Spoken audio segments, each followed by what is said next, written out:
21 বছর না, 20 বছর বয়স হলে সে বিয়ে করতে পারবে না। 20 বছর একটা ছেলে আগামীকাল এই তথাকথিত ভালোবাসা দিবস পালন করতে পারবে, জেনা করতে পারবে। কেউ বলার কিছু নাই, কেউ বলার নাই, কেউ দেখার নাই, চলছে মানে এভাবেই চলছে। সমুদ্রের পাড়িতে ভেসে গেছি আমরা। একটা মেয়ের বয়স 17 বছর, সে কালকে জেনা করবে। অগণিত মেয়ে কালকে 17 বছরের মেয়ে জেনা করতে পারে, আল্লাহ হেফাজত করুন। কিন্তু এ এখন বিয়ে করতে পারবে না, বিয়ে করতে গেলে সমস্যা। তাহলে চিন্তা করেন, পয়সার এক পিঠ যদি আপনি দেখান, অপর পিঠ দেখতে হবে।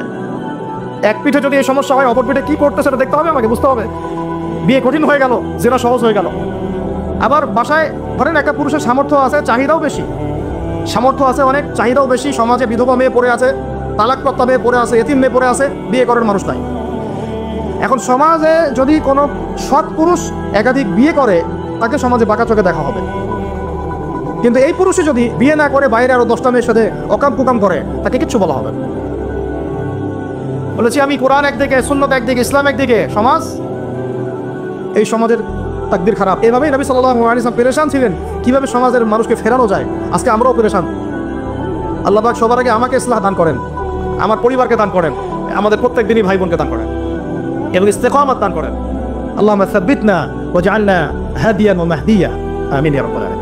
তো এখন কথা হচ্ছে, এগুলো চলছে আমাদের চোখের সামনেই। কিন্তু দেখেন প্রিয় ভাইরা, আল্লাহ পাক শাস্তি বলেছেন 100 ক্ষেত্রে আঘাত। কেউ যদি আবার বিবাহিত হয়ে এই কাজ করে, জেনা করে, তাহলে তার শাস্তি কি বলেছেন? বলা হয়েছে কোমর পর্যন্ত মাটিতে পুঁতে ফেলে তাকে পাথর নিক্ষেপ করে হত্যা করতে হবে। এটা কোরআন এবং হাদিসের শাস্তি। আর আমরা কি করছি দেখেন। আমি 2টা হাদিস বলি আপনাদেরকে, শোনেন, ইয়াংরা শোনেন। এই 2টা হাদিস আজকে ভুলবেন না, আলোচনা অনেক লম্বা হচ্ছে তো অনেক কিছু ভুলে যেতে পারে। এই 2টা হাদিস ভুলেন না।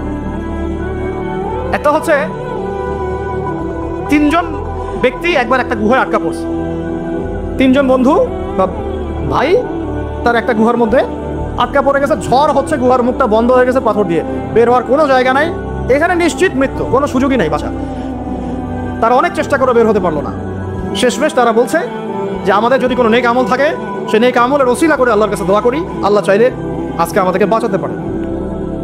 একজন বলছে, আল্লাহ, আমার মা ছিল, পিতামাতা ছিল, তো মাকে আমি দুধ পান না করি আমার সন্তানদেরকে কখনো খাওয়াতাম না। একদিন গিয়ে দেখি যে মা ঘুমিয়ে গেছে, আমার বাচ্চারা কান্নাকাটি করছে, তবু আমি আমার বাচ্চাকে কান্না অবস্থায় রেখেছি, মাকে খাওয়াই নাই, ওদেরকে খাওয়াই নাই। আগে মাকে খাওয়াইছে, তারপর ওদেরকে খাওয়াইছে। আজকে ঘরে ঘরে মাদের সাথে কি আচরণ দেখেন, কি একটা অবস্থা দেখেন, সমাজে কি প্রজন্ম তৈরি করেছেন। মারা এখন বৃদ্ধাশ্রমে চলে যাচ্ছে, শিক্ষিত মা, তাই না? মায়ের পায়ের নিচে আপনার জান্নাত। আর এটাও একটা ব্যাপার যে মায়েরা আবার হাজরা আলাইহিস সালামের মতো হবেন না, যে মায়েরা সারা আলাইহিস সালামের মতো হবেন না, আয়েশা খাদিজা রাদিয়াল্লাহু আনহুমা তাদের মতো হবেন না, তো আপনাদের গর্ভ থেকে তো এর চেয়ে ভালো সন্তান আশা করা যায় না। সমস্যা সব দিকে আছে না? তো ও এই দোয়া করার সাথে সাথে একটু সরে গেল, আল্লাহর পক্ষ থেকে এই পাথরটা একটু সরে গেল, সুবহানাল্লাহ। কিন্তু বের হওয়ার জন্য এনাফ না।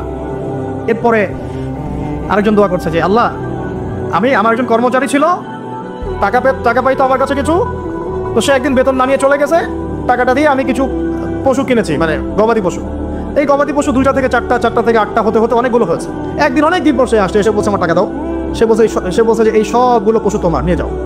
তুমি কি ইয়ারকি ফাজলামি করতেছো আমার সাথে? আমার টাকা আমাকে দাও। না, ইয়ারকি ফাজলামি করতেছে না, এটা তোমার টাকা দিয়ে কেনা ছিল, সবগুলো বংশবৃদ্ধি হতে হতে আজকে এই অবস্থা হচ্ছে।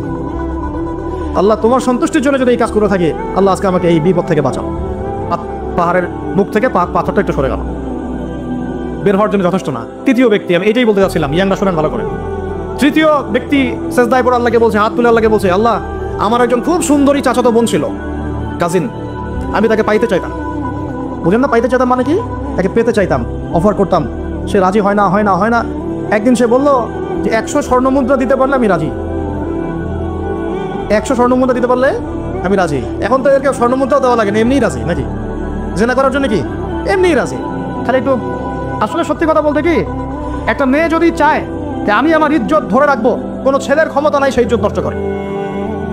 এটাই সত্য কথা। আমার স্ত্রী এই কথাটা খুব জোরালোভাবে আমাকে বলে, আমি যখন রাস্তায় হাঁটবো, আমি যদি চাই, তাহলে কোনো ছেলে আমার কাছে ঘেঁষতে পারবে না। আমি সুযোগ দিলে তখন ঘেঁষতে পারবে। একটা মেয়ে যদি চায় যে একটা ছেলে আমার সাথে ইটিস পিটিস করুক, সে ছেলে করবেই করবে। একটা মেয়ে যদি চায় যে একটা ছেলে আমার পর্যন্ত আসতে পারবে না, আমি আমার ব্যক্তিত্ব গায়রত বজায় রাখবো, আমি ডিস্টেন্স মেনটেন করবো, আমি কোনো সুযোগ দিব না, ছেলে সুযোগ পাবে না কখনো। এত সহজ না। সর্বোচ্চ তখন কি করতে পারে, ধরে 10 জন মিলে ধরে ওকে জোর করে তার সাথে কিছু করতে পারে। ওরকম কিছু করলে তো আল্লাহর গজব নেমে আসবে। ওই যে সারা আলাইহিস সালামকে তুলে নিয়ে গিয়েছিলেন একটা বাদশা, মনে নেই আপনাদের? সারা আলাইহিস সালামকে একটা বাদশা এরকম উঠাই নিয়ে আসছে। আর সারা আলাইহিস সালাম সবচেয়ে সুন্দরী মেয়েদের একজন ছিলেন পৃথিবীর ইতিহাসে, ইব্রাহিম আলাইহিস সালামের স্ত্রী। তখন তিনি হাত বাড়াচ্ছে তার দিকে ধরার জন্য। আর সারা আলাইহিস সালাম তখন বলছে, দাঁড়ান, আমাকে 2 রাকাত নামাজ পড়তে দেন। 2 রাকাত নামাজ পড়ে তিনি আল্লাহর কাছে হাত তুলে বলে, আল্লাহ তুমি জানো আমি আমার সতীত্ব, আমার ইজ্জত, আমার সম্মান আমার স্বামী ছাড়া আর কারোর সামনে কখনো প্রদর্শন করি নাই। আজকে জালেমের হাত থেকে আল্লাহ তুমি আমাকে বাঁচাও। ওইদিকে ইব্রাহিম আলাইহিস সালামও নামাজে দাঁড়িয়ে গেছেন। ওই জালেম বাচ্চা যখনই হাত ধরায় হাত অবশ হয়ে যায়, মাথা ঘুরে পড়ে যায়। 3 বার 4 বার চেষ্টা করেছে, তারপর পারে নাই।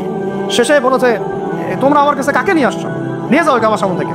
পরে উল্টা হাজারা আলাইহিস সালামকে হাদিয়া সহ দিয়ে পাঠিয়ে দিচ্ছে। একটা মেয়ে চাইলে তার ইজ্জত সম্মান এভাবে রক্ষা করতে পারে। তোমরা জেনায় ছেলেরা লিপ্ত করেছে কারণ তোমরা চেয়েছো বলে করতে পারছো। তুমি ফিতনা না ছড়াতা, তুমি বেহায়ের মতো বাইরে বের না হতা, তুমি তোমার চুল খোলানো রাখতা, তুমি তোমার পোশাক ঠিক রাখতা, তোমার কথা ঠিক রাখতা, তোমার কথার মধ্যে শক্তি রাখতা, মিষ্টি মিষ্টি প্রলোভন দিতা না, বাইকের পিছনে বসতা না, চটপটি ফুচকা খাইতা না, এখানে ওখানে আড্ডা মারতা না, কোনো ছেলে তোমার কাছে আসতে পারতো না।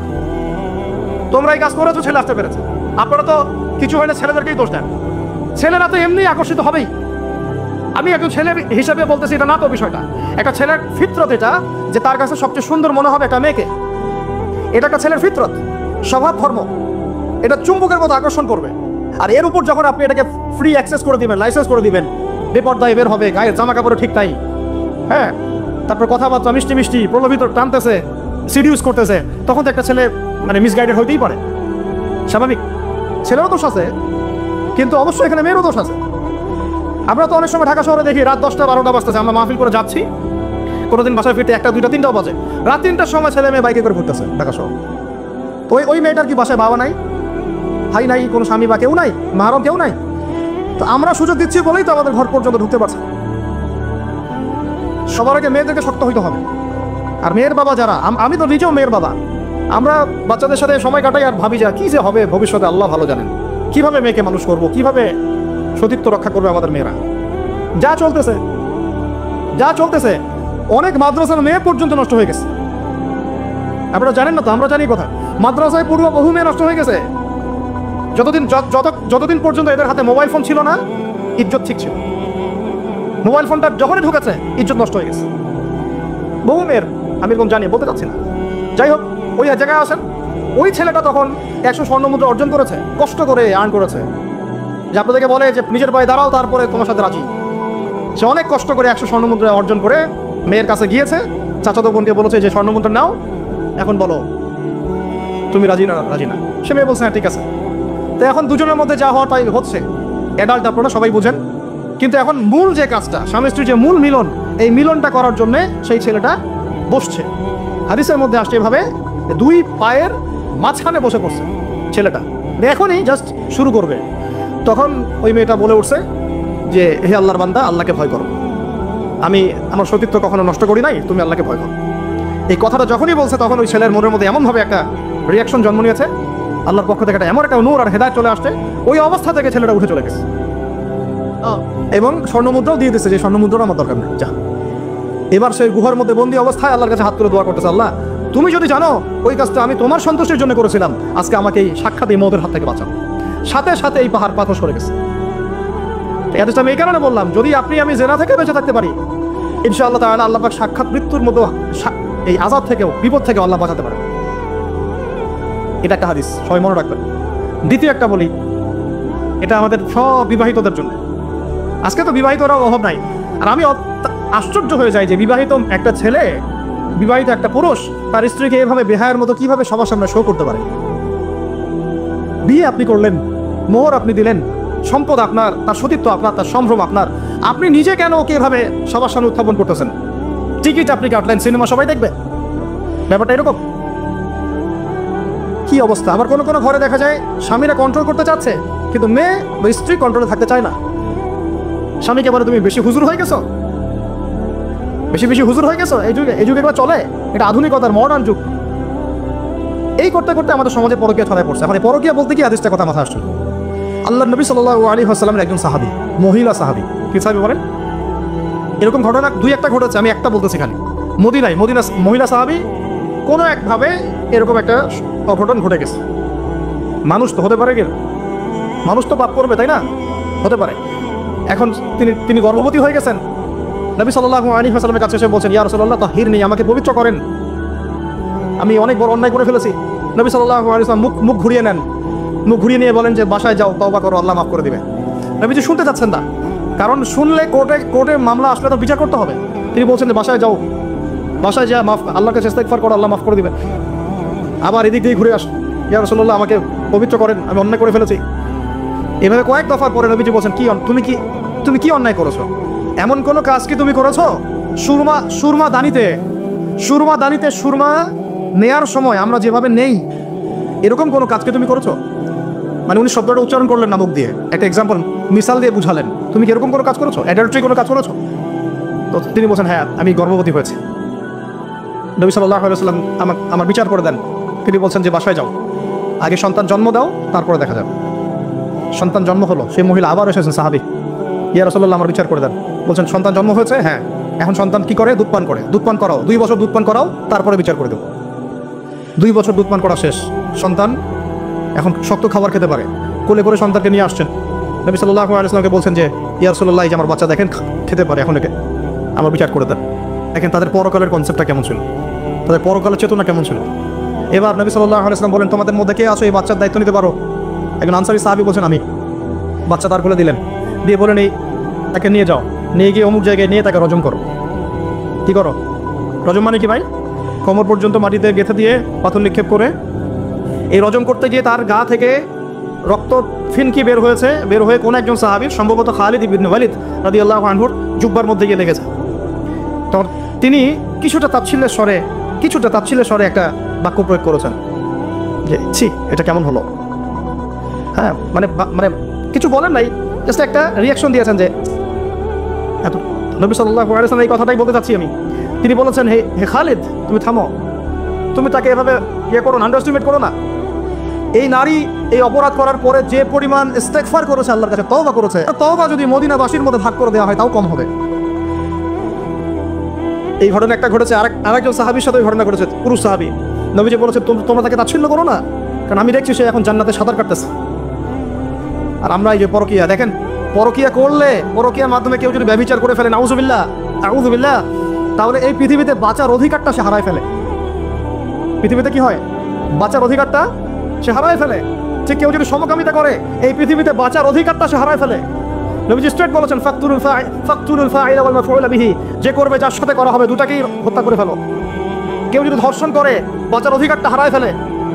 কিছু পাপ আছে যেগুলো করলে তওবা ইস্তেগফার করা যায়, আল্লাহ হয়তো মাফও করে দিবেন, কিন্তু পৃথিবীতে বাঁচার অধিকারটা মানুষ হারায় ফেলে। এইটাকে আমরা এইভাবে প্রমোট করতেছি। এখন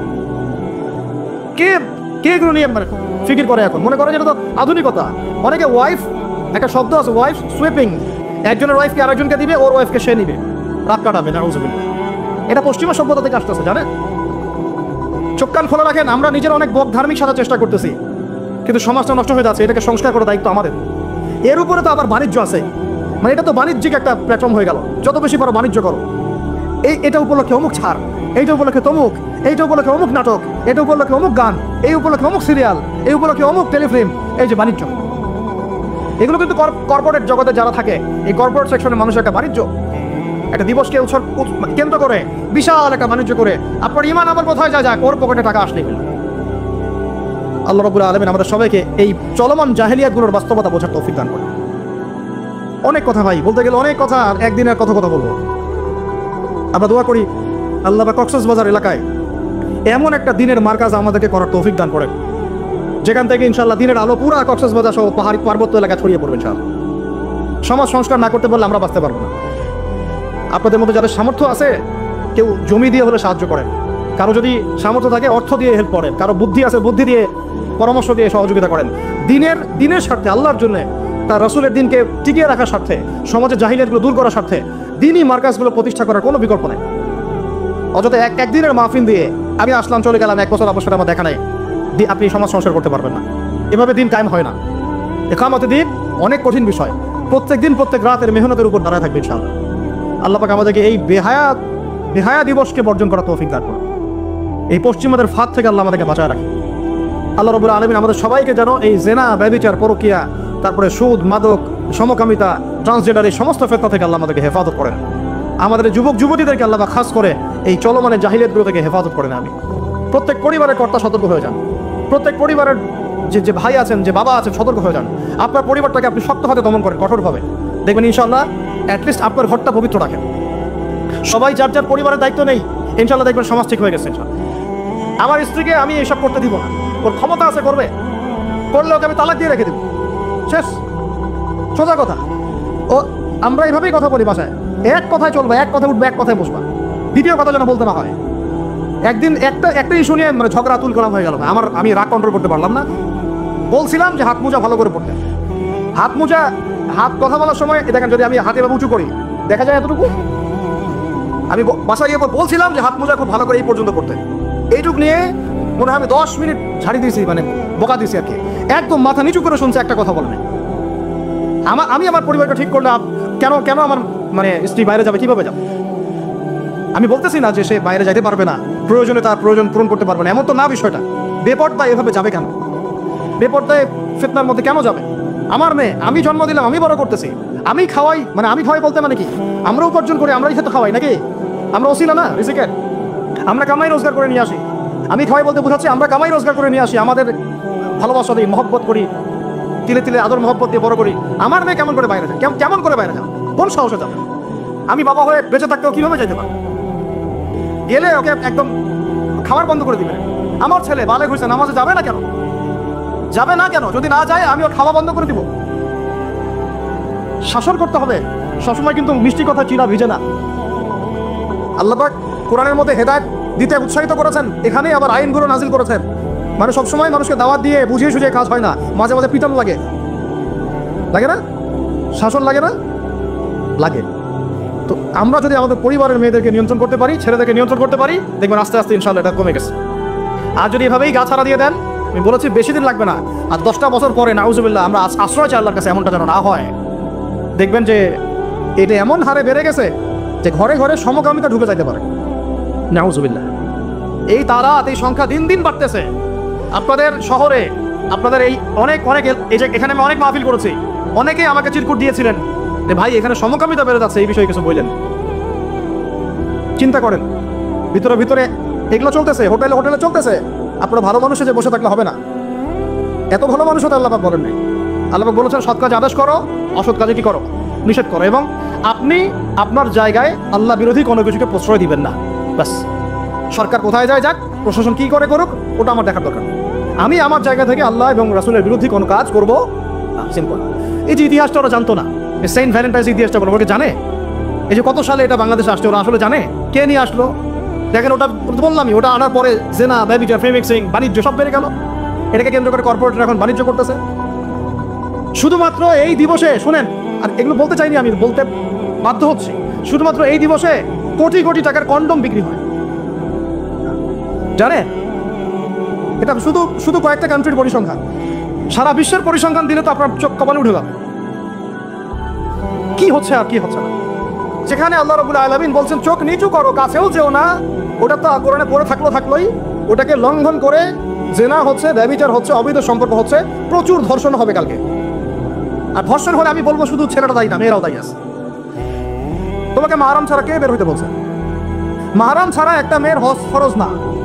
মনে করেন আপনার ঘরে একজন মহিলা আছেন যার মাহরাম নাই, তার উপর হজই ফরজ হয় নাই। তো মাহরাম ছাড়া যার হজই ফরজ হয় না, তাকে মাহরাম ছাড়া এভাবে হোটেলে একটা ছেলের সাথে বাইকে যেতে কে বলছে? বলেন, মাহরাম ছাড়া একটা মেয়ের সফর জায়েজ নাই, হজও জায়েজ নাই, হজ করার দরকারই নাই, সে ঘরে থাকবে, ওইটাই তার জন্য বেশি গুরুত্বপূর্ণ, ওটাই হুকুম আল্লাহ পাকের। আর সে মাহরাম ছাড়া এইভাবে এখানে ওখানে ঘুরে বেড়াবে, ছেলের সাথে আড্ডাবাজি করবে, টাঙ্কি মারবে, চটপটে ফুচকা খাবে, এরপর 4টা-5টা ছেলে মিলে ওকে ধর্ষণ করে দিলে সব ছেলে দোষ ওই ছেলের উপর আসবে? আমার তো মন চাই যে প্রথমে আগে এই মেয়েগুলোকে শায়েস্তা করি। হ্যাঁ, ছেলেগুলোকে তো করবোই, আগে মেয়েগুলোকে করি। শুধুমাত্র ওয়াজ নসিহত করে কাজ হবে না, সবাইকে কঠোর হতে হবে। আপনি আমাকে বলেন তো দেখি, আপনার মেয়ে কোন একটা ছেলের সাথে অবৈধ সম্পর্ক করেছে, আপনি কি এটা মেনে নেবেন? আপনারা যে কেউ হন, এখানে অনেক প্রশাসনের ভাই আছেন আমি জানি, ঊর্ধ্বতন কর্মকর্তাও আছে এখানে আমি জানি, এখানে আমার লেকচার রেকর্ড হচ্ছে এটা আমি জানি। আর আপনি আমাকে বলেন বা আপনার সিনিয়রদেরকে বলান, এই কথাগুলো মেসেজ পৌঁছান, তাদের ঘরে যদি তাদের মেয়ে কোনো ছেলের সাথে অবৈধ সম্পর্ক করে, তারা কি মেনে নিবে? তাদের মেয়েকে যদি কেউ ধর্ষণ করে, তারা কি মেনে নিবে? আপনার ছেলেটা যদি সমকামী হয়, আপনি কি মেনে নেবেন? আপনার বাসায় যদি কালকে একটা ছেলে এসে বলে যে আপনার মেয়ে এসে বলে যে বাবা আমি ওকে ভালোবাসি, ওর সাথে বিয়ে করার আগে আমি যৌন সম্পর্ক করে ফেলছি, আপনি কি মেনে নেবেন? আপনি যদি জানতে পারেন কালকে আপনার মেয়ে গর্ভবতী হয়ে গেছে, আপনি কি মেনে নেবেন? আপনি যদি জানেন কালকে আপনার ছেলে আপনাকে এসে বলছে বাবা আমি একটা ছেলেকে নিয়ে আসছি, ও ছেলেটা আসলে বাইরে ছেলে, ভিতরে ভিতরে মেয়ে, তাই আমরা বিয়ে করে ফেলছি, আপনি কি মেনে নেবেন? তো এটা নবী সাল্লাল্লাহু আলাইহি ওয়াসাল্লামের ফিলোসফি ছিল। একজন সাহাবী এসে বলেছিলেন ইয়া রাসূলুল্লাহ আমি ইসলামের সব মানতে প্রস্তুত আছি, খালি আমাকে জিনা করার অনুমতি দেন না। সাহাবীরা রাগ হয়ে গেছেন, এই কার সাথে কি কথা বলো, বেয়াদবি করতে। নবী সাল্লাল্লাহু আলাইহি ওয়াসাল্লাম বলেন দাঁড়াও দেখো তাকে ছাড়ো, আমি বুঝাচ্ছি। নবীজি তখন বললেন দেখো তুমি যে প্রস্তাবটা আমাকে দিলা, ইসলামের সব তোমার ভালো লাগে কিন্তু জিনা করতে চাচ্ছ, তো এখন বলো তো দেখি তোমার মায়ের সাথে কেউ যদি এমন করে তুমি কি রাজি হবা? সে বলছে না। তোমার খালার সাথে করলে না, তোমার বোনের সাথে না, তোমার স্ত্রীর সাথে না। তাহলে যেটা তুমি অন্যের ক্ষেত্রে চাচ্ছ না, পছন্দ করো না, সেটা কেন তুমি তোমার ক্ষেত্রে চাচ্ছ? এভাবে চিন্তা করলে আমাদের আর কথা বলার দরকার আছে? আল্লাহ পাক আমাদের সবাইকে কথাগুলো বোঝার তৌফিক দান করেন। এখন শেষ করে দিচ্ছি এই পয়েন্ট থেকে। দেখেন আমাদেরকে সবচেয়ে ভালোবাসেন আমাদের রব আল্লাহ। সত্যিকারের ভালোবাসার ডেফিনেশনটা হচ্ছে যে আপনি নিঃস্বার্থভাবে কাউকে ভালোবাসেন। আমাদের আশপাশে যারা আছে, যারা হালাল, ইভেন হালাল, আমার মা, আমার বোন, আমার বাবা, আমার স্ত্রী, আমার ছেলে, আমার মেয়ে, এদেরও যদি কখনো স্বার্থে আঘাত পড়ে দেখবেন সেও আপনার পাশ থেকে সরে যাচ্ছে। এমন হয়নি কখনো? আপনার বন্ধু, আপনার ব্যবসা পার্টনার, আপনার বস, আপনার কলিগ, ওদের স্বার্থে আঘাত হলে ওরাও সরে যাচ্ছে পাশ থেকে, জিগরি দোষ সরে গেল পাশ থেকে, হয় না এমন? ভালোবাসা দুই প্রকার, বলেন কয় প্রকার? আমার সাথে বলেন, এখানে শেষ করে দিব 10টা মিনিট। ভালোবাসা কয় প্রকার? একটা হচ্ছে নিঃস্বার্থ ভালোবাসা। কি স্বার্থ?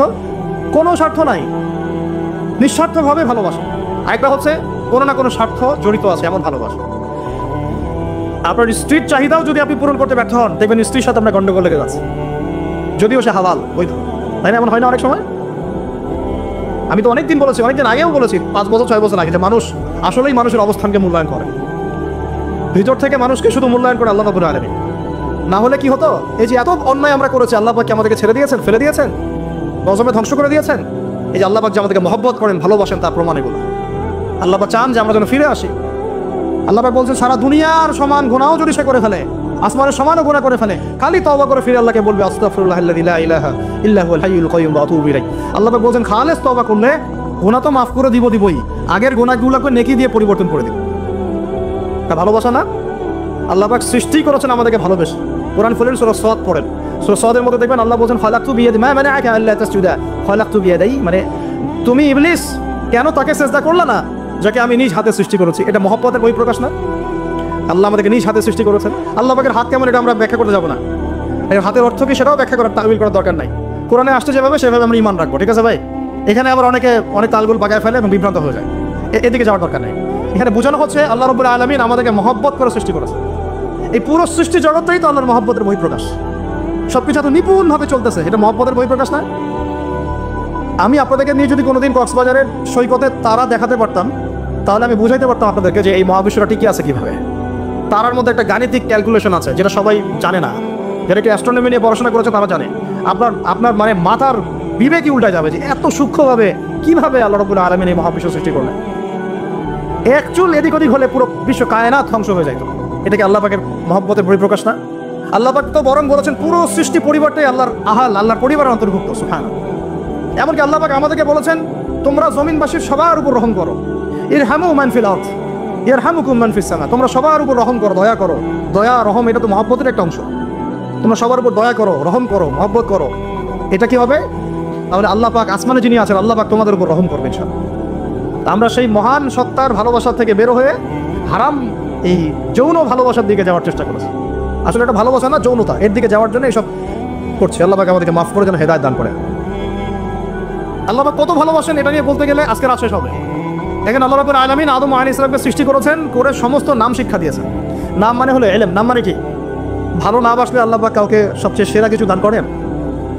সূরা 3 আল্লাহ পাক কি বলেছেন? ওয়া তিন ওয়া যাইতুন, এগুলো শপথ করে লাকাদ খালাকনাল ইনসানা ফি আহসানি তাকওয়িম। মানুষকে সবচেয়ে শ্রেষ্ঠ কাঠামো আল্লাহ পাক দিয়েছেন, দেন নাই? তো কাউকে যদি মহব্বত না করা হয় তাকে আপনি সবচেয়ে সেরাটা কি দিতে পারবেন? আল্লাহ পাক আমাদেরকে মহব্বত করেন, ভালোবাসেন। এবং আল্লাহ চান আমরাও যেন তাকে মহব্বত করি, তাকে ভালোবাসি। সেটা হলো রমজান মাস। কি মাস? রমজান মাস। আমরা দোয়া করি আল্লাহ পাক আমাদের সবাইকে সুস্থতার সাথে রমজানের সবগুলো রোজা রাখার তৌফিক দান করুন। নবীজি বলেছেন এই মাসে যে ইবাদত করে তার গুনাহ মাফ করাতে পারলো না তার জন্য ধ্বংস করে নেওয়া উচিত। আমরা তো রমজান আসার আগে দুনিয়াবি প্ল্যান করছি, রমজানে কিভাবে ব্যবসায় উন্নতি করব, রমজানে কিভাবে বেশি লাভ করব। হ্যাঁ, তো রমজান মাস হচ্ছে ইবাদতের মৌসুম। আল্লাহ পাক আমাদের সবাইকে রমজান মাসে 5 ওয়াক্ত নামাজ পড়ার তৌফিক দান করুন, কোরআন তেলাওয়াত করার তৌফিক দান করুন, কোরআন বুঝে পড়ার তৌফিক দান করুন, তারাবির নামাজ জামাতে পড়ার তৌফিক দান, এবং বেশি বেশি মানুষকে ইফতার করানোর তৌফিক দান। যাদের জাকাত ফরজ হয়েছে, জাকাত দিচ্ছেন না, আল্লাহর ওয়াস্তে রমজান মাসে জাকাত দিয়ে দিবেন ইনশাআল্লাহ। আর আমি কিন্তু আগেই বলেছি রমজান মাসে ভাই দ্রব্যমূল্যের দাম কিন্তু খুব চড়া ওঠানামা করবে। অতএব যাদের সামর্থ্য কম তাদের ঘরে ইফতার পৌঁছে দেওয়ার দায়িত্ব কার? আমাদের। যাদের সামর্থ্য আছে তারা, যারা সামর্থ্যবান নয় তাদের ঘরে ঘরে মাসের বাজার পৌঁছে দেবেন ইনশাআল্লাহ। আল্লাহ পাক তৌফিক না একটু বলি আমি। এবার দেখেন আল্লাহ পাক সৃষ্টি করলেন আদম আলাইহিস সালামকে। তাকে এর আগে আল্লাহ পাক জিন জাতি সৃষ্টি করেছেন, আমি ওইদিকে যাচ্ছি না, আমি মানুষের কথা বলছি। আদম আলাইহিস সালামকে আল্লাহ পাক কেমন করে সৃষ্টি করেছেন? আল্লাহ পাক সূরা সাদের মধ্যে বলেছেন যে খলাকতু বিয়াদাই, খলাকতু বিয়াদাই, আমি আদমকে আমার হাত দিয়ে সৃষ্টি করেছি। কি দিয়ে? হাত দিয়ে। এটা কি ভালোবাসার বহিঃপ্রকাশ নয়? আল্লাহ পাক কি আমাদেরকে ভালোবাসেন না? ভালোবাসেন। আচ্ছা, এই দুনিয়াতে যত কিছু আছে, এই দুনিয়ার আকাশ বাতাস নদী নালা পানি অক্সিজেন সবকিছু কার জন্য সৃষ্টি করা হয়েছে?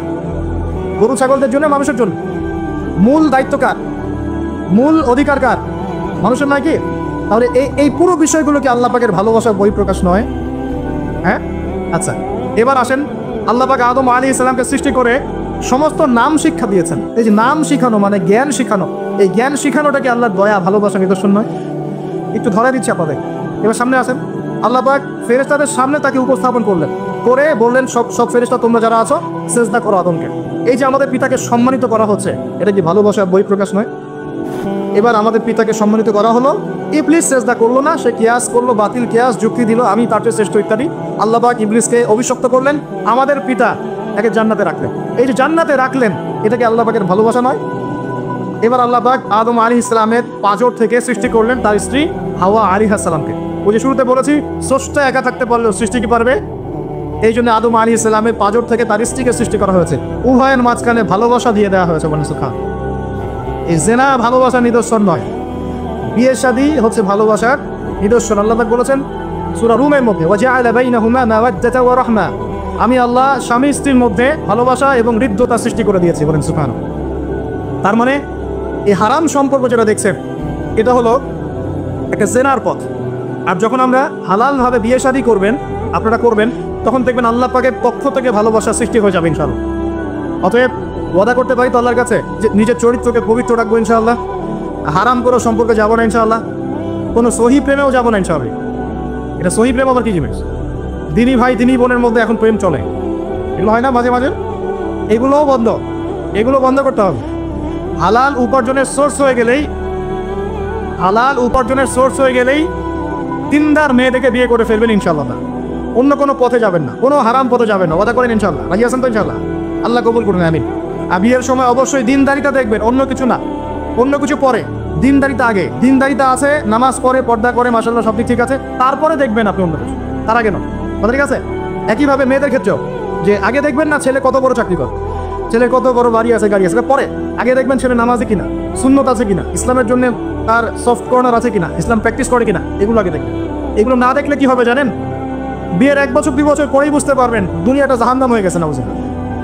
দুনিয়াতেই তখন জাহান্নামের আযাবের স্বাদ ভোগ করতে হবে। নাউজুবিল্লাহ। আল্লাহ পাক আমাদেরকে হেফাজত করুন। আমিন।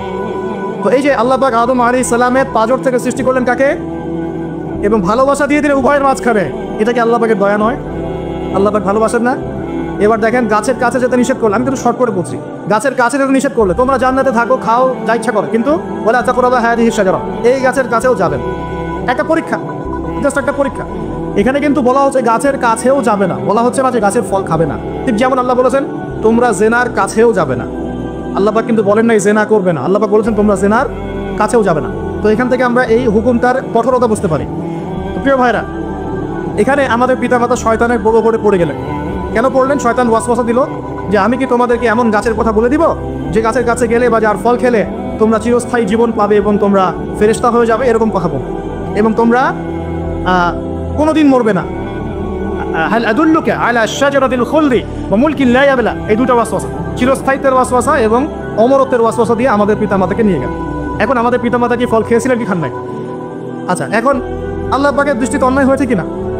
এরপরে আমাদের পিতামাতা কি করলেন? বললেন রব্বানা যালামনা আনফুসানা ওয়া ইল্লাম তাগফির লানা ওয়া তারহামনা লানাকুনান্না মিনাল খাসিরিন। এই যে দোয়াটা তারা করলেন, এই দোয়াটা করার পরে আল্লাহ পাক কি তাদেরকে মাফ করে দিয়েছেন কি দেন নাই? বলেন, কথা বলেন। আল্লাহ পাক মাফ করে দিয়েছেন কি দেন নাই? এই যে অন্যায় করার পরেও আল্লাহ যে ক্ষমা করে দেন, মানে গুনাহ করার পরেও যে আদম সন্তানকে আল্লাহ পাক মাফ করে দেন, এটা কি আল্লাহ পাকের রহমত, দয়া কি নয়? আচ্ছা, এটা আল্লাহ পাকের নিদর্শন ছিল ভালোবাসার। এরপর আল্লাহ পাক দুনিয়াতে পাঠিয়ে দিবে, কারণ এটা পরীক্ষা। দুনিয়াটা পরীক্ষার জায়গা, পরীক্ষা দিচ্ছি আমরা এখানে। এখন পরীক্ষার ক্ষেত্রে কি আল্লাহ পাক আমাদেরকে একা ছেড়ে দিয়েছেন? আল্লাহ পাক কি আমাদেরকে একা ছেড়ে দিয়েছেন? না, আল্লাহ পাক দুনিয়াতে পাঠিয়ে আমাদেরকে গাইডলাইন দিয়েছেন কিনা, কিভাবে চলতে হবে, কি করা যাবে কি করা যাবে না, কিভাবে চলবো কিভাবে চলবো না। আল্লাহ পাক কি ওহী নাজিল করেছেন কিনা? এই ওহী নাজিল করাটা কি আল্লাহ পাকের রহমত কিনা, আল্লাহ পাকের দয়া কিনা, ভালোবাসা কিনা? আল্লাহ পাক কি একা ছেড়ে দিয়েছেন না নবী রসুল পাঠিয়েছেন? এই যে নবী রসুলদেরকে পাঠিয়েছেন, এই নবী রসুলগণ কি আল্লাহর পক্ষ থেকে রহমত কিনা? বলেন, না হলে আমরা কি করতাম? দুনিয়াতে কেমন করে চলতাম, কিভাবে পথ খুঁজে পাইতাম, কেমন করে ইবাদত করতাম, আমরা কি জানতে পারতাম? আল্লাহ পাক রহম করে, ভালোবেসে, দয়া করে নবী রসুল পাঠিয়েছেন, আসমানে কিতাব পাঠিয়েছেন, বলেন সুবহানাল্লাহ। এখন এই নবীদের সিলসিলায় আল্লাহ পাক যে সর্বশেষ নবী মুহাম্মদ সাল্লাল্লাহু আলাইহি ওয়াসাল্লামকে পাঠিয়েছেন, এইটা দয়া কিনা? এটা আল্লাহ পাকের দয়া নয়? আল্লাহ পাকের রহমত নয়? আল্লাহ পাক কি বলেন নাই যে তিনি হচ্ছেন রাহমাতুল লিল আলামিন, তিনি পুরো বিশ্ব জগতের রহমত নয় কি? আচ্ছা, এখন আমাদেরকে যে আল্লাহ পাক নবী মুহাম্মদ সাল্লাল্লাহু আলাইহি ওয়াসাল্লামের উম্মত বানালেন, এটা কি আরো বড় রহমত কিনা? বলেন তো। জান্নাতে যাবে 120 কাতার মানুষ। কত কাতার? 120 কাতার মানুষ ইন টোটাল জান্নাতে যাবে। তার মধ্যে উম্মতে মুহাম্মাদের কত কাতার জানেন? 80 কাতার। কত কাতার? বলেন সুবহানাল্লাহ। তাহলে এটা কি আল্লাহ পাকের দয়া নয়? আল্লাহ আমাদেরকে ভালোবাসেন না? আচ্ছা, আল্লাহ পাক যে আমাদের কাছে তাওরাত, জাবুর, ইনজিল না পাঠিয়ে আল কোরআনের মতো কিতাব পাঠিয়েছেন, যে কিতাবের সমস্ত সমাধান আছে, এটা আল্লাহ পাকের রহমত, দয়া নয়, ভালোবাসা নয়? আচ্ছা, এখন আল্লাহ পাক দুনিয়াতে চলার জন্য আমাদেরকে জীবন দিয়েছেন, হায়াত দিয়েছেন, সুস্থতা দিয়েছেন, পরিবার দিয়েছেন, আমাদের ব্যবসা বাণিজ্য দিয়েছেন, আমাদের স্ত্রী সন্তান দিয়েছেন, আমাদেরকে চলাফেরা করার ক্ষমতা দিয়েছেন। একটা চোখ নষ্ট হয়ে গেলে বুঝতে পারে মানুষের কত কষ্ট হচ্ছে, একটা পা না থাকলে বুঝতে পারে কত কষ্ট হচ্ছে। এই করোনার সময় যারা শ্বাস নিতে পারে নাই, তাদের কত কষ্ট হয়েছে। সুস্থ আছি, সুন্দর আছি, পরিবার আছে, আল্লাহ রিজিক দিচ্ছেন, 3 বেলা খাওয়াচ্ছেন, কাপড় দিচ্ছেন, শিক্ষার ব্যবস্থা করছেন, ইবাদত করার সুযোগ দিচ্ছেন, গুনাহ করলেও আবার মাফ করে দিচ্ছেন। এই সব কিছু আল্লাহ পাকের ভালোবাসা নয়?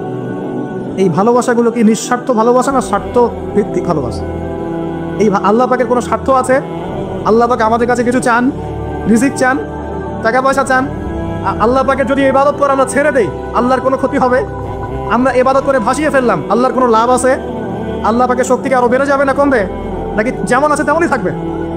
আল্লাহ রাব্বুল আলামিনের শান শওকত কি আরো বেড়ে যাবে, নাকি আল্লাহ পাকের শান শওকত কমে যাবে?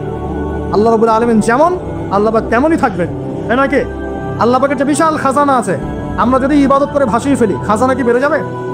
আমরা যদি সবাই ইবাদত করা ছেড়ে দেই, খাজানা কমে যাবে? আল্লাহ পাকের কোনো স্বার্থ আছে আমাদের ভালোবাসার? কোনো স্বার্থ নাই।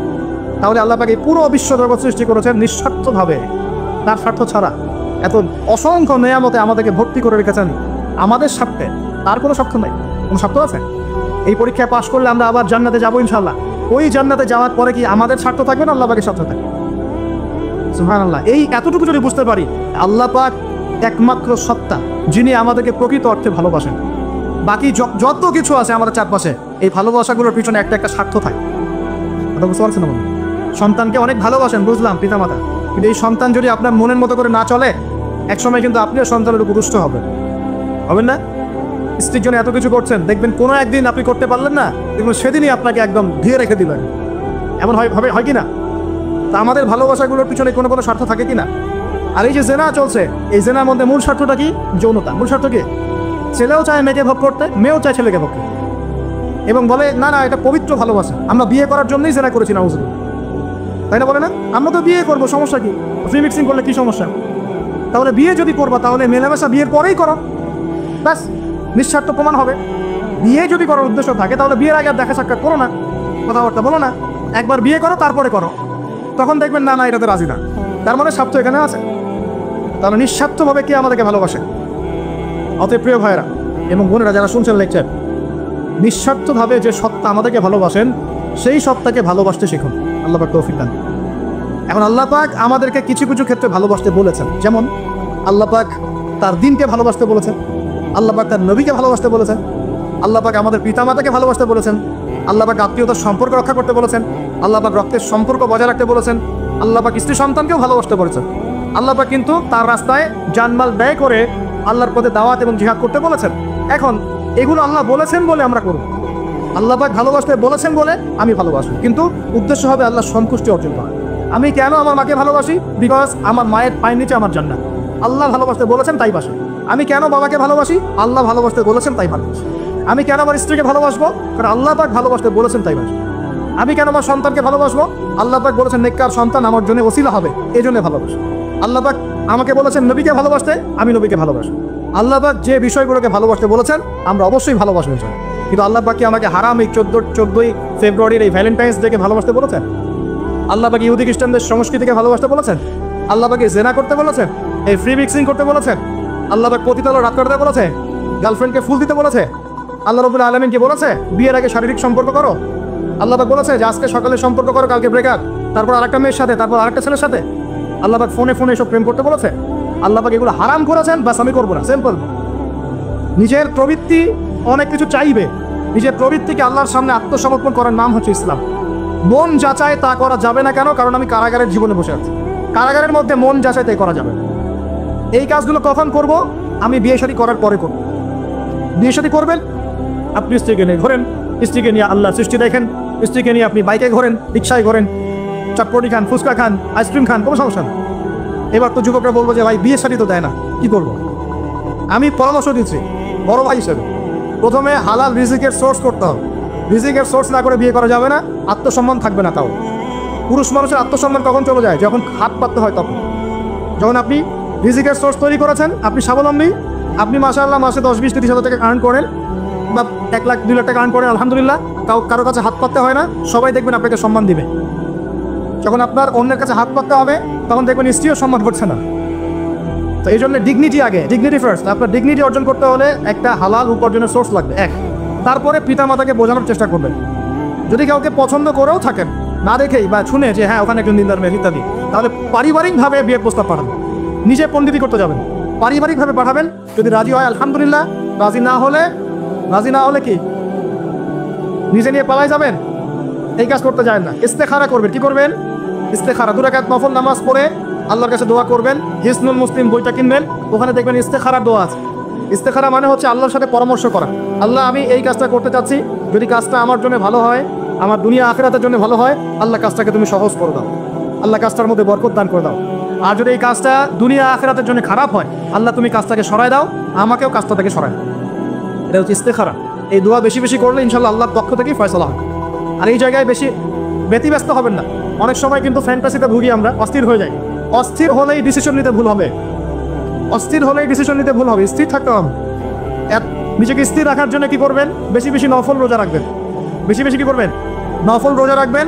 আর ভালো কাজে ব্যস্ত রাখবেন নিজেকে। ভালো কাজে কি করবেন? ব্যস্ত রাখবেন। একা একা থাকলে আর এই যে খারাপ সার্কেলের মধ্যে থাকলেই মাথার মধ্যে শয়তান ভর করবে, তখন দেখবেন অস্থির হয়ে গেছেন আপনি। স্থির হওয়ার চেষ্টা করেন, ভালো কাজে ব্যস্ত রাখেন, হালাল পথ অবলম্বন করে হারাম থেকে বেঁচে থাকেন। এখন যে জায়গায় আসছিলাম, এখান থেকে আস্তে আস্তে শেষের দিকে যাবো। দেখুন, আল্লাহ পাক যে বিষয়গুলোকে ভালোবাসতে বলেছেন আমি ভালোবাসি। এই ভালোবাসা জায়েজ, হালাল।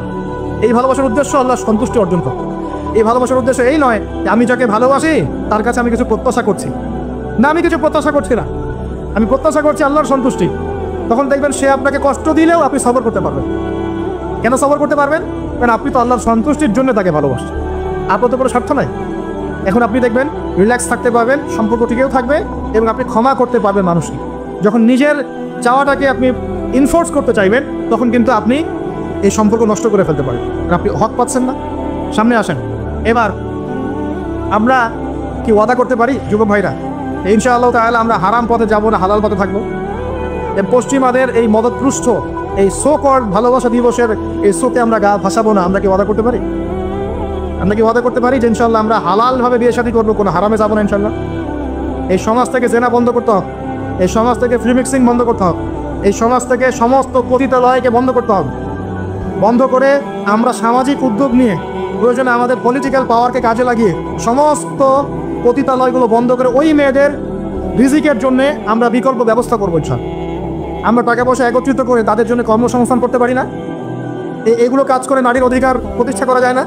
নাকি রাস্তাঘাটে স্লোগান দিয়ে প্রতিষ্ঠা করা যাবে? সমস্ত যে নোংরা জায়গাগুলো আছে এগুলো বন্ধ করে ওই মেয়েরা কিন্তু কারো মা, ওরা দেখবেন কারো বোন, কারো স্ত্রী বা কারো সহধর্মিনী কিছু একটা হবেন, তারাও কিন্তু মানুষ, হয়তো অন্ধকার জগতে হারিয়ে গেছে, দালালের খপ্পরে পড়েছে বা পেটের দায় পরে কাজ করছে। যদি আমরা তাদের জন্য বিকল্প ব্যবস্থা করে দিতে পারি, আল্লাহ পাক আমাদেরকে তৌফিক দান করুন, তাদের জন্য কর্মসংস্থানের ব্যবস্থা করতে পারি, একটা মেয়েও এই হারাম পথে যাবে না ইনশাআল্লাহ। আমরা কি এভাবে নারীর অধিকার প্রতিষ্ঠা করতে পারি না? আমরা কি এতিম মেয়েদের দায়িত্ব নিয়ে করতে পারি না? আমরা কি সমাজের বিধবা মেয়েদেরকে বিয়ে করতে পারি না? তালাকপ্রাপ্ত মেয়েদের দায়িত্ব নিতে পারি না? মেয়েদের অধিকার নিয়ে অনেক কথা বলা হয়, কিন্তু এই কথাগুলো থাকে খালি বুলি, বাস্তবতা নয়। বাস্তবে কয়জন ছেলে এতিম একটা মেয়েকে বিয়ে করে দেখিয়েছে? কয়জন ছেলে একটা বিধবা মেয়েকে বিয়ে করার সাহস করেছে? কয়জন ছেলে একটা তালাকপ্রাপ্ত একটা মেয়েকে বিয়ে করে দেখিয়েছে হ্যাঁ আমি তার দায়িত্ব নিলাম?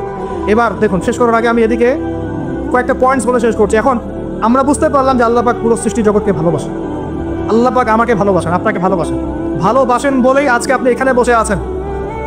আল্লাহ পাক আপনাকে ভালোবাসেন বলেই লক্ষ লক্ষ কোটি কোটি মানুষ এখন জেনা করছে, আজকের দিনে আপনি ওয়াজ মাহফিলে বসে আছেন। আল্লাহ পাক আপনাকে ভালোবাসেন বলেই আপনি আল্লাহকে সেজদা দেওয়ার তৌফিক পেয়েছেন, আপনি লা ইলাহা ইল্লাল্লাহ কালিমা শিখেছেন, আপনি এই যে কোরআন পড়তে শিখেছেন, কোরআন পড়ছেন, হাদিস পড়ছেন, নবীর দ্বীনের প্রতি মহব্বত আছে। আল্লাহ আপনাকে ভালোবাসেন বলেই হচ্ছে। কখন বুঝবেন আল্লাহ আপনাকে ভালোবাসেন? যখন আল্লাহ পাকের অনুমোদিত কাজগুলো আপনার ভালো লাগবে। নামাজ পড়তে ভালো লাগছে, রোজা রাখতে ভালো লাগছে, কোরআন তেলাওয়াত করতে ভালো লাগছে, আল্লাহ জিকির করতে ভালো লাগছে, আলেম ওলামার সাথে থাকতে ভালো লাগছে, ঠিক আছে? আল্লাহর হালাল কাজগুলো যখন ভালো লাগবে বেশি বেশি, বুঝবেন আল্লাহ আপনাকে নির্ঘাত মহব্বত করেন। আর যখন আল্লাহ পাকের নিষেধগুলো, হারাম, মদ আমার ভালো লাগে না, জেনা ভালো লাগে না, আমার খারাপ জিনিস দেখতে ভালো লাগে না, খারাপ শুনতে ভালো লাগে না, বুঝবেন আল্লাহ আপনাকে ভালোবাসেন।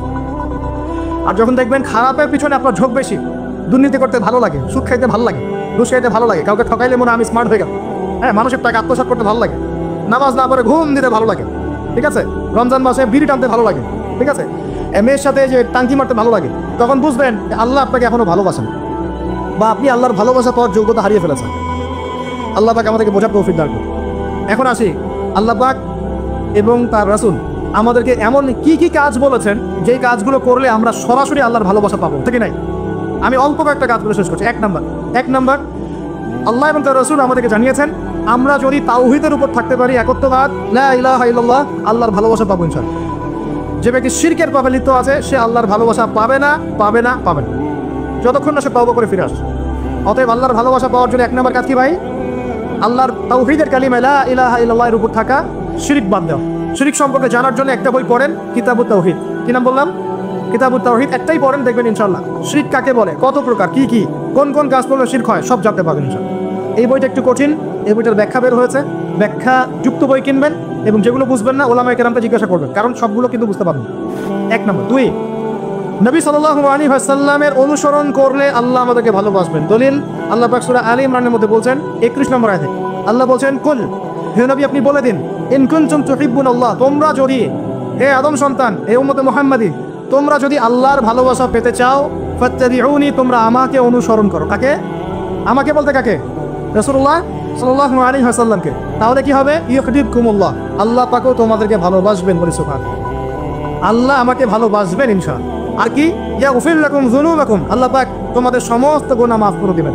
আল্লাহু গফুরুর রহিম, আল্লাহ পাক পরম করুণাময়, অসীম দয়ালু। তার মানে আল্লাহকে পাওয়ার, আল্লাহর ভালোবাসা পাওয়ার দুই নাম্বার কি মাধ্যম? নবী সাল্লাল্লাহু আলাইহি ওয়াসাল্লামের সুন্নাত অনুযায়ী জীবন গড়া। ভাই শুরু করবে কোত্থেকে? শুরু করবেন চেহারা থেকে। কোত্থেকে? চেহারায় দাড়ি ছেড়ে দিব ইনশাআল্লাহ, রাজি আছি তো? গোফ ছোট করে ফেলবো ইনশাআল্লাহ, রাজি আছি তো ইনশাআল্লাহ? চেহারায় সেজদার দাগ থাকবে ইনশাআল্লাহ, তার মানে নামাজি হতে হবে, ঠিক আছে? পোশাক পরিচ্ছদ হবে রাসূলুল্লাহ সাল্লাল্লাহু আলাইহি ওয়াসাল্লামের মতো, ঢিলে ঢালা মুত্তাকিদের পোশাক। চুল হবে কার মতো? মেসি নেইমারের মতো নাকি রাসূলুল্লাহ সাল্লাল্লাহু আলাইহি ওয়াসাল্লামের মতো? এখনকার ছেলে পেলে মাঝখানে চুল রাখে, ডান দিক বাম দিক ছিলে ফেলে। এই সুন্নাত কোথায় পেয়েছো তোমরা? এগুলো ত্যাগ করতে হবে। মনে রাখবেন, একটা সুন্নাত, নবীর একটা সুন্নাতকে যদি ভালোবেসে কি আমল করে, ইনশাআল্লাহ নবীর সুপারিশ করে। চাই কি না সুপারিশ? ভালোবেসে আমল করা যায়, এটা আমার নবীর সুন্নাত। আমার নবী খেতেন ডান হাত দিয়ে, আমি ডান হাত দিয়ে খাবো। আমার নবী দাড়ি রেখেছেন, আমি তাই রাখবো। আমার নবী মোচ কেটে ফেলতেন, তাই আমি কাটবো। আমার নবী ঢিলেঢালা পোশাক পছন্দ করতেন, তাই আমি করবো। আমার নবী রাতে ঘুমানোর সময় এই আমলগুলো করতেন, তাই আমি করবো। আমার নবী এইভাবে ওযু করতেন, এইভাবে করবো। আমার নবী এইভাবে ইস্তেঞ্জা করতেন, পেশাব পায়খানা করতেন, ওইভাবে করবো। এই যে এখনকার ইংলিশ টয়লেট, এই ইংলিশ টয়লেটে বসে নবীর মতো ইস্তেঞ্জা করা যায় না, যাবে? ওলামায়ে কেরামকে জিজ্ঞাসা করেন, নবী সাল্লাল্লাহু আলাইহি ওয়াসাল্লাম বাম পায়ে ভর দিয়ে ইস্তেঞ্জা করতেন। কোন পায়ে? এখন বসেন ইংলিশের উপরে, বাম পায়ে কেমনে বুঝবেন সম্ভব? ওই যে আমি বলি, এটা মজা করে বলি, কষ্ট থেকেও বলি, একদম বৈশ্বিক পলিটিক্যাল সিস্টেম থেকে শুরু করে বাথরুমের টয়লেট পর্যন্ত সব কিছুই চলছে পশ্চিম আদর্শে। সব কিছু, এভরিথিং এভরিথিং, একদম বাথরুমের কমোড পর্যন্ত। এখন তো কমোড উঠাই দিছে, এখন সামনে একটা বালতি রেখে দেয় গামলার মধ্যে, এখানেই পেশাব করতে হয়। দেখেন নাই মনে আপনারা, দেখবেন অচিরে এগুলো আসতেছে সামনে, দাঁড়ায় বসার কোনো সুযোগ নেই। আর সবগুলো মাপ সমান, কারো হাইট যদি 6 ফুট, কারো 5 ফুট হয়, তখন কি হবে? অ্যাডজাস্ট করতে হবে ধরে তখন নাকি? যুবকরা বুঝতে পারছে, তখন কাউকে লম্বা হতে হবে, কাউকে খাটো হতে হবে, মাপ তো সমান। আর সবার মাপ যদি সমান না হয় এমন কি হবে? হ্যাঁ, আল্লাহ পাক বোঝার তৌফিক দান। এগুলো শয়তানি না বলেন, শয়তানি না বলেন। বসে ইস্তেঞ্জা করতে হয় না? বসে ইস্তেঞ্জা না, পেশাবের ছিটা ফোটার কারণে কবরে আযাব হয় না? আপনারা হাদিসে জানেন না, নবীজি একটা কবরের পাশ দিয়ে যাচ্ছেন, তিনি থেমে গেলেন, থেমে গিয়ে বলছেন এই কবর দুটোতে আযাব হচ্ছে। কি হচ্ছে? কবরের আযাব। তিনি জানলেন কেমন করে? আল্লাহ পাক তাকে জানিয়েছেন, আল্লাহ পাক তাকে খবর দিয়েছেন এই কবর দুটোতে কি হচ্ছে? আযাব। নবীজি বলছেন এই কবর দুটোতে বড় কোনো পাপের কারণে আযাব হচ্ছে। সাহাবীরা বলছেন তাহলে কি কারণে হচ্ছে ইয়া রাসূলুল্লাহ? তিনি বলছেন একজন পেশাব পায়খানা করে, স্পেশালি পেশাব করে এই ছিটা ফোটা থেকে সে সতর্ক থাকতেন। পেশাব করে ওই যে বলেন আমাদের ছেলেরা, প্যান্ট খারাপ ভাই, নামাজে যেতে পারবো না, নামাজে রাখলে বলে ভাই প্যান্ট নষ্ট। তোমরা ভালো করে আনসার শোনো, এই ব্যক্তি বড় কোনো পাপ করে নাই, সে পেশাব করার পরে পবিত্র হতো না, মানে ছিটা ফোটা থেকে সাবধান থাকতো না, এই কারণে কবরে আযাব দেওয়া হচ্ছে বলেন নাউযুবিল্লাহ। অন্য হাদিসে নবীজি বলছেন বেশিরভাগ কবরের শাস্তি পেশাবের ছিটা ফোটার কারণে হয়। আস্তাগফিরুল্লাহ, বলেন নাউযুবিল্লাহ। এই টয়লেটগুলোর মধ্যে পেশাবের ছিটা ফোটা লাগে না, নাপাকি লাগে না, এগুলো শয়তানি না বলেন? আরেকটা হচ্ছে আরেকটা কবর, সেই কবরে তিনি বলছেন এই কবরে আযাব দেওয়া হচ্ছে এই ব্যক্তি চগলখুরি করতো। কি করতো? চগলখুরি, মানে একজনের কথা আরেকজনকে লাগাইতো, আরেকজনের কথা আরেকজনকে। এই কাজ করে না এখন সমাজের মানুষ? এই কাজ কিছু ফেসবুক আর ইউটিউবারও করো তোমরা। একজনের ভিডিও আরেকজনের পাশে লাগাই দাও, আরেকজনের আরেকজনে লাগাই দাও, এই করে উম্মার মধ্যে বিভক্তি সৃষ্টি করতেছে। কিছু কিছু কারণে, এইসব কারণেও রেস্ট্রিকশন দিতে হয়েছে আমাদের, কিছু মনে করবেন। কারণ আমরা দেখেছি এর গুড সাইড যেমন আছে, ব্যাড সাইড আরও বেশি আছে। এটাকে নিয়মতান্ত্রিকভাবে ইউজ করতে না পারলে ফিতনা বাড়তে থাকে। আল্লাহ পাক আমাদেরকে বোঝার তৌফিক দান। প্রিয় ভাইয়েরা, প্রতিটা কাজ সুন্নত মতো করবো আমরা ইনশাআল্লাহ। এখন শুধু কি আমরা এই চেহারা, সুরত, ইস্তেঞ্জা, খাওয়া দাওয়া এগুলোই নবীর মতো করে করবো, নাকি আমাদের ব্যবসা, সমাজ, পরিবার, ইবাদত সবই করবো? এই জায়গায় সমস্যা। সমস্যা কি? আমরা মাশাআল্লাহ দাড়ি টুপি রাখতে রাজি আছি, কিন্তু ব্যবসায়িক জীবনে হারাম ছাড়তে রাজি নেই, অর্থনৈতিক জীবনে সুদ ছাড়তে রাজি নেই, ঘুষ দুর্নীতি ছাড়তে রাজি নাই। আল্লাহ আমাদেরকে ছাড়ার তৌফিক দান করুন। আল্লাহ পাক আমাদেরকে পরিপূর্ণভাবে নবীর সুন্নাত পালন করার তৌফিক দান। 1 নাম্বার আল্লাহর ভালোবাসা পাওয়ার মাধ্যম তাওহীদ, 2 নাম্বার নবীর সুন্নাত, 3 নাম্বার বেশি থেকে বেশি কোরআন তেলাওয়াত করা। কি করা? আমার সাথে বলেন, বেশি বেশি কি করা? কোরআন তেলাওয়াত করা। কেন? কারণ কোরআন হচ্ছে আল্লাহর কালাম। কোরআন কার কালাম? কোরআনের মধ্য দিয়ে আপনি আল্লাহর সাথে কথা বলতে পারবেন, বলেন সুবহানাল্লাহ। এভাবে যখন কোরআন পড়বেন বুঝে বুঝে, আপনি আল্লাহর সাথে সরাসরি কথা বলবেন ইনশাআল্লাহ। এই কোরআনের মধ্য দিয়ে আল্লাহর ভালোবাসা পাওয়া যাবে ইনশাআল্লাহ। সর্বশ্রেষ্ঠ নফল আমলের মধ্যে একটা হচ্ছে কি? আল কোরআন তেলাওয়াত করা। আল্লাহ পাক আমাদেরকে তেলাওয়াত করার তৌফিক দান করুন। 3টা বললাম। 4 নাম্বার বেশি থেকে বেশি আল্লাহর জিকির করা। কি করা ভাই?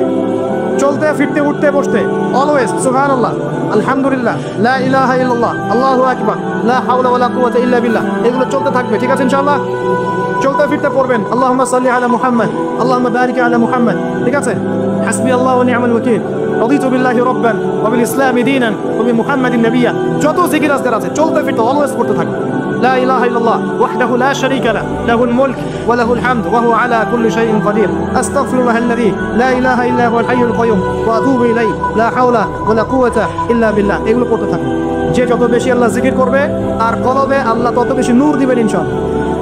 যার কলবে যত বেশি নূর, সে তত বেশি আল্লাহর ভালোবাসা, মহব্বত পাবে ইনশাআল্লাহ।